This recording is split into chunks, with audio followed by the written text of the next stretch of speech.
We are in a season of call. Did y'all know that? Yeah, good. We have a call process task force doing good work. Reverend Taryn has led us into a ministry at UUCA that has started to do some things, started to stir some hearts, and we are in the process of getting to a vote to call her into continued service as our senior minister. Amen. Yeah, that's right. Woo! This is a good time to sit in discernment, but I want to make sure that we are all clear. This ministry is our ministry. Part of it is mine. The call is a call to all of us. Telling you about my ministry feels like a risk. Calling it a ministry still feels like those first couple of weeks where I wore a tie to work. It felt like a costume. And I'm worried you're going to think I'm a big faker. It's a risk. But the reason that I am taking that risk is because the risk of not doing this, of not risking your judgment, is bigger than my fear. The reason that I am taking the risk of looking like a faker is that I want it to be true or to become true. I think that if I can own my ministry, maybe you will give yourself permission to own yours. Maybe we can support each other. Maybe then, one particular dream, one outlandish belief that I have will become incrementally more true. I believe that the Unitarian Universalist Congregation of Atlanta is going to change the world. Amen. I think that this life-giving faith, this revolutionary place, is going to change the face of Atlanta, move the heart of this country, and put our shoulder to the wheel of healing this world. Now, I was lucky enough to serve on the board with some excellent people in a very strange time. Jen Bain and John Duggar, Sharon Glass, Sean Golan, Alan Lee, Maureen McAndrews, John Merkel, and Jennifer Thilo, at the time our board president. We struggled mightily over a Zoom link. I remember I was in the passenger seat of a minivan in my in-laws' driveway, and we fought over how to revise our mission. We fought with each other wholeheartedly, within covenant, because we wanted to make it good. In the midst of a global pandemic, we all thought the best use of our time was trying to put together words that might shape a space we had not yet seen. A community that was maintaining our 6-foot distance, renting space in an office park, that might shape that space into something worthy of the people we had been elected to serve. It felt like such good work. You could feel it in the moment. Everyone there was all in. We wanted so badly for it to be good. You probably know what we came up with. Transforming lives through courageous action and soulful connection. It was great. And it was also a little anticlimactic. We spent hours to come up with 8 words. But it was good work. It was absolutely the best thing we could be doing at the time.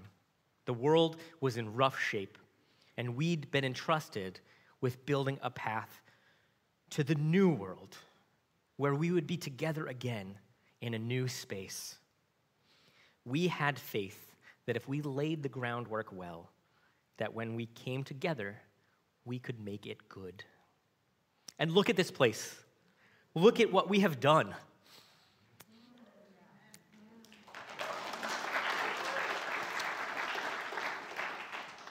Now, if you were here when this was just a twinkle in the eye and you had faith, you had more faith than I did. If you're here for the first time, or you have joined us since the move, thank you for being here. You are the reason we built this place. the realization of a dream that we were told was an unrealistic fantasy. And I believed it when they told us that. We asked ourselves what we wanted out of our new home. We dreamed of a new place where we could do this work. And then we asked an outside organization how much money we could raise. And they told us that our dreams were unrealistic, and I believed them. I believed we wouldn't be able to get to this place because it felt safer to me to doubt than it did to dream and risk disappointment.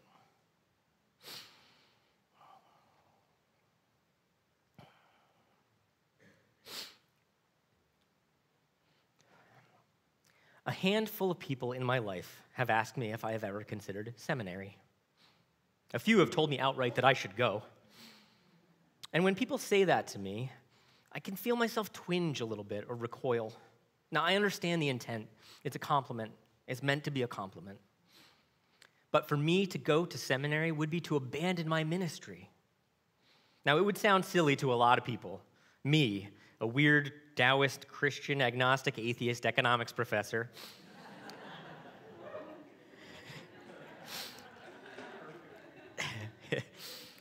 Yeah, I get a new one every year, I think is how it works, right?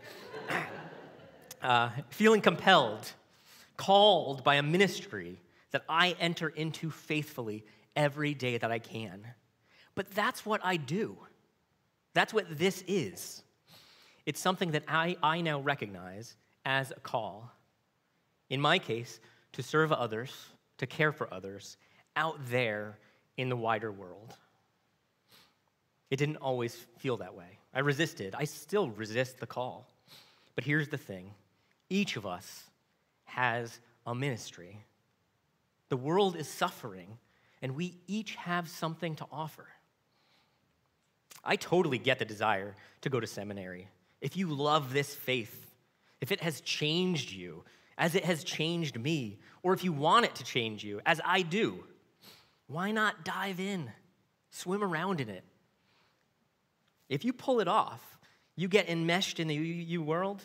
Every day when you go to work, you get to go into a UU space. But can I tell you something? It took a while to get there, but whenever I go to work, I go into a UU space. That is part of my ministry.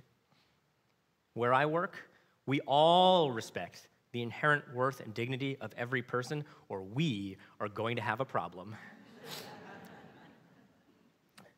Where I work, we are journeying towards spiritual wholeness by working to build a diverse, multicultural, beloved community because the people before me, before us, did not work this hard, did not suffer this much. We did not come this far to go back.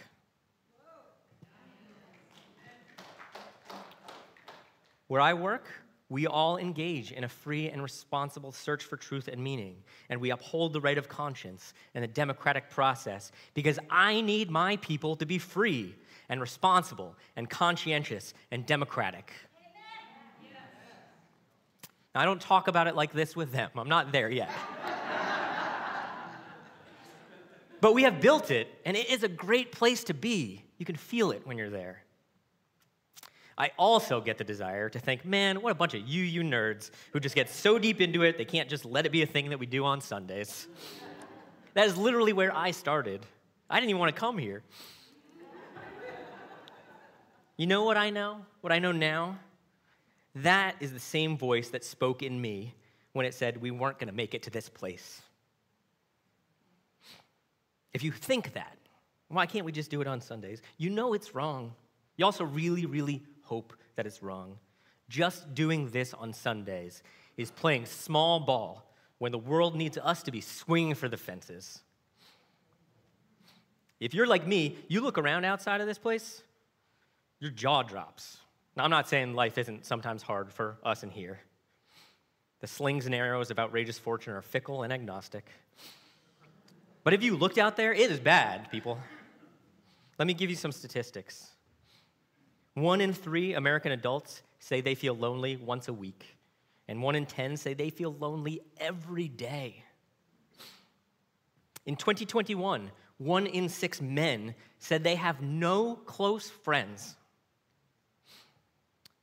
42% of high school students feel persistently sad or hopeless. This is just me recognizing that my people need help. That's not even getting into climate change or the housing crisis or creeping fascism. The world has changed so fast. It keeps changing so fast, faster even. And the scientists and the engineers have learned new and incredible ways to move atoms and bits so much more efficiently.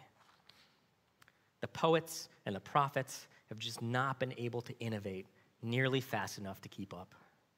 Now, we know how to move people. We're learning how, but it takes time, and we have some real catching up to do. I'm not trying to be a downer. What I'm trying to say is what the rest of the world has going on is not getting the job done. I look around, and I hear that call. If not me, if not us, then who? If not now, then when?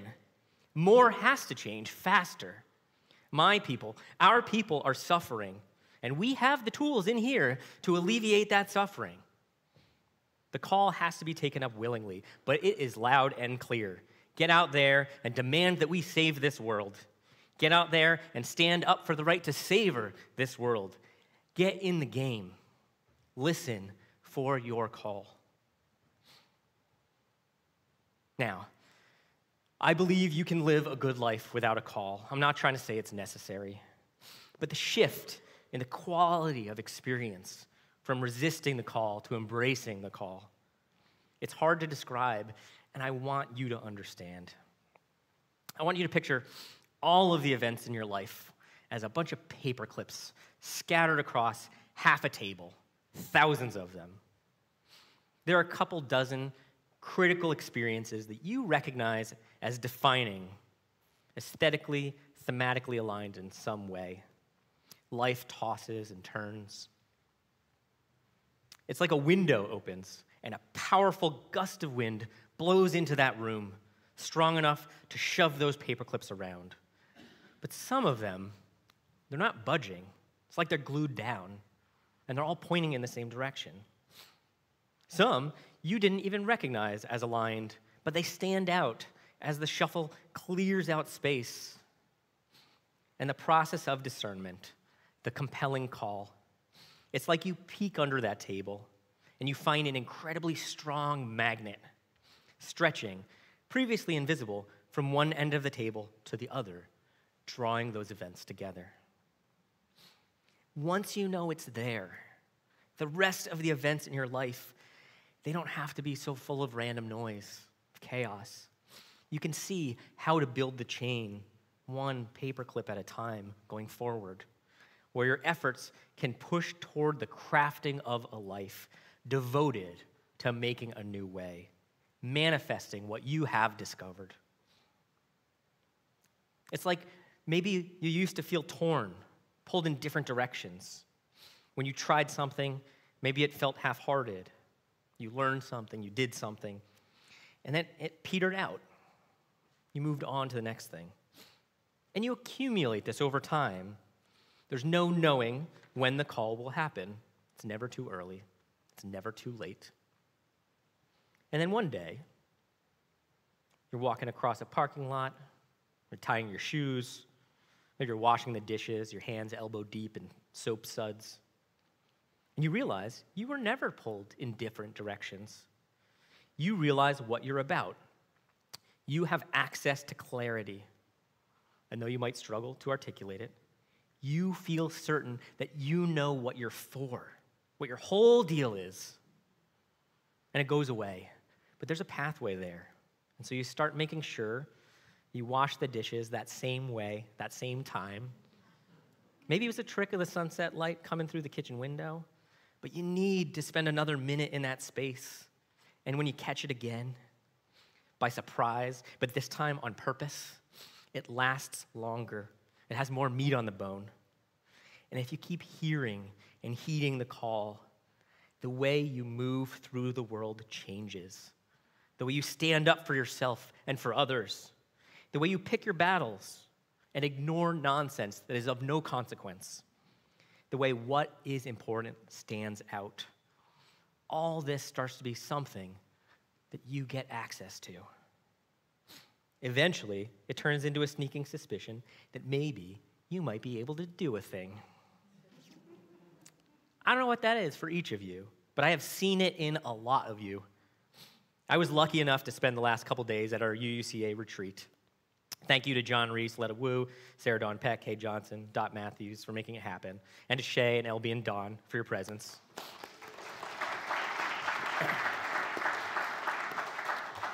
I got to witness such great examples of ministry lived in the world from our people. Thank you to Natalie Snedden and Jim Kelly for your work with homeless advocacy. So many people just need to be seen, just need somebody to talk to. And we here at UUCA are doing that work, making that happen. Thank you to Jane Mangle and those of you in Women Empowered. Since 2017, y'all have been carrying the torch, keeping the pressure on for women's rights with increasing urgency. There's no better place than here, and no better time than now for us to take a collective stand for the right to bodily autonomy and equal pay for equal work. Thank you.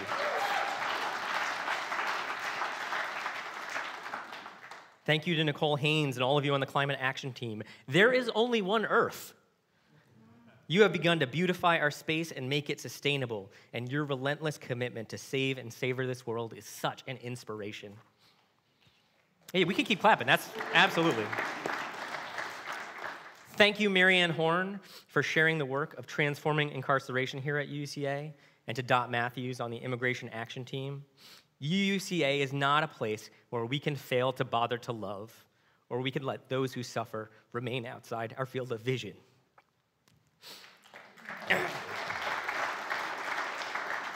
Justice demands that we uphold the inherent worth and dignity of all people, especially those who the broader world respectfully requests that we forget to remember, whether they are here and hidden away or are trying to come here to find peace, to find a place to be. Thank you to Letta Wu for supporting our long-standing commitment with partners in education. I've been grateful to watch your work with Big Bethel AME School as you discern your ministry, as you find your own UU voice, your own audacious prophecy, and share it with those of us who so badly need to hear it. Thank you, Letta. And that is just a slice. This weekend was so inspiring, but it's just a moment. This place, our collective project, needs your ministry, our ministry, every day. The world turns, and we need to keep it turning toward justice. Now, I don't mean overdoing it. I don't mean overcommitting. I mean going from finding a way to fill the day to living into a call that pulls you out of yourself and into transformation. To live into our ministry, whether that's to radically welcome others, to help our youth and lifelong learners journey toward spiritual wholeness through RE, to dance in the service of saving the earth, to provide pastoral care within, among, and beyond this community, to make all the spaces we inhabit UU spaces. To do all this, we need to be a kind of way, and we need to do a bunch of things. And we need both. And when it's your ministry, you don't skip the parts you don't like, because they are a sacrifice that dignifies the whole. That's where making it your ministry really makes itself felt. So many things in life are hard to do.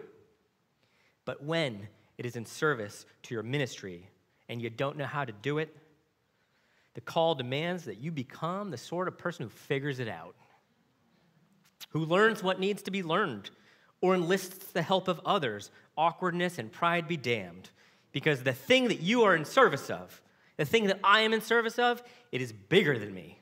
It's bigger than my inconvenience, and it's bigger than my ego, and it's bigger than my fear.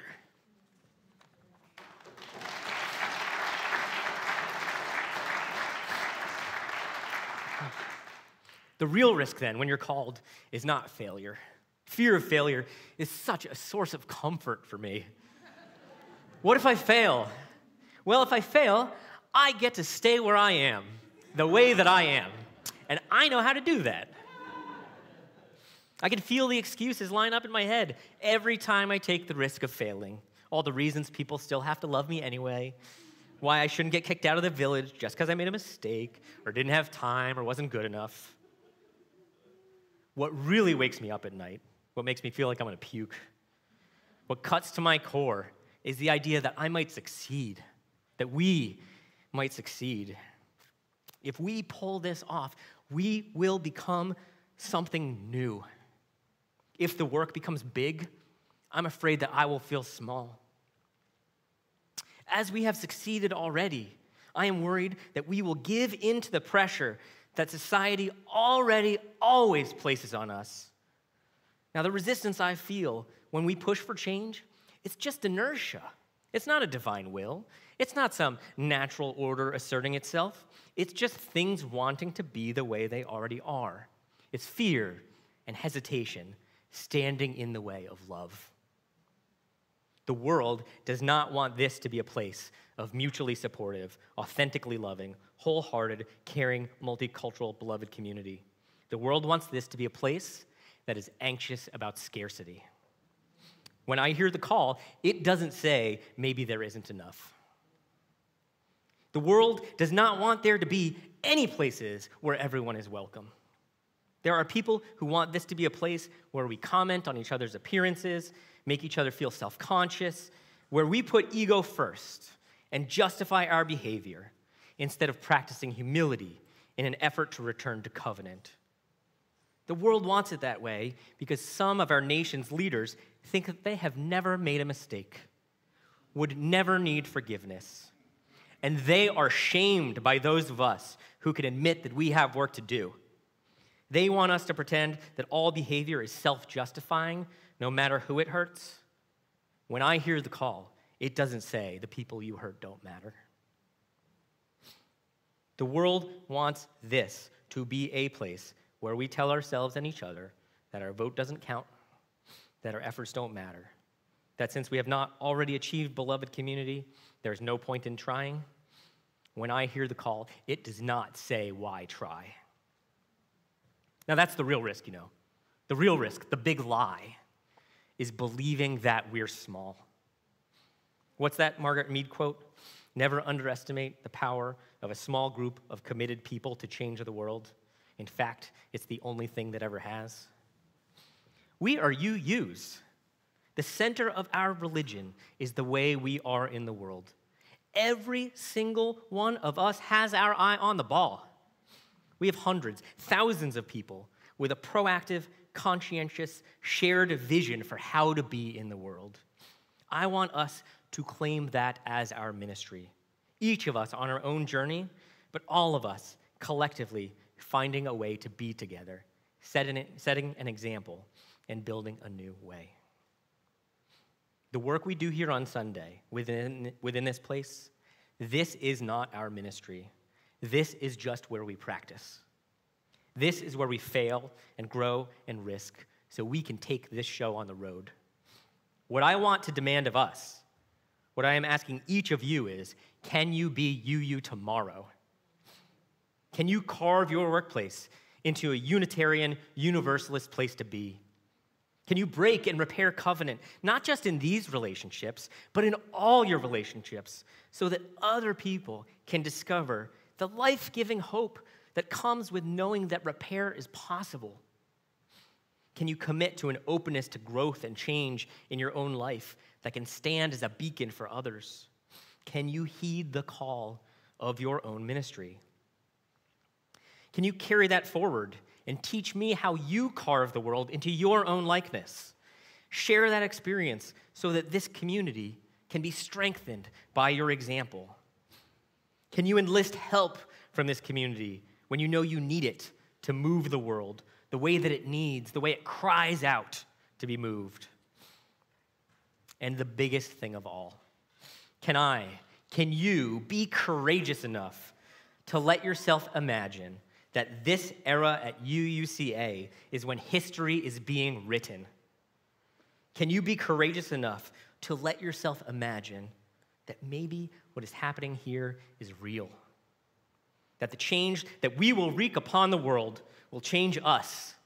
And that when that happens, can you have the faith that we will be up to the task of the unknown whatever happens next?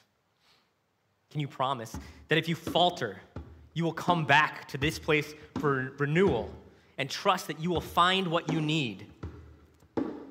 Can we hear the call and then face the doubt, turn to one another for support, and then move forward into the work of making the world good? The people out there need us.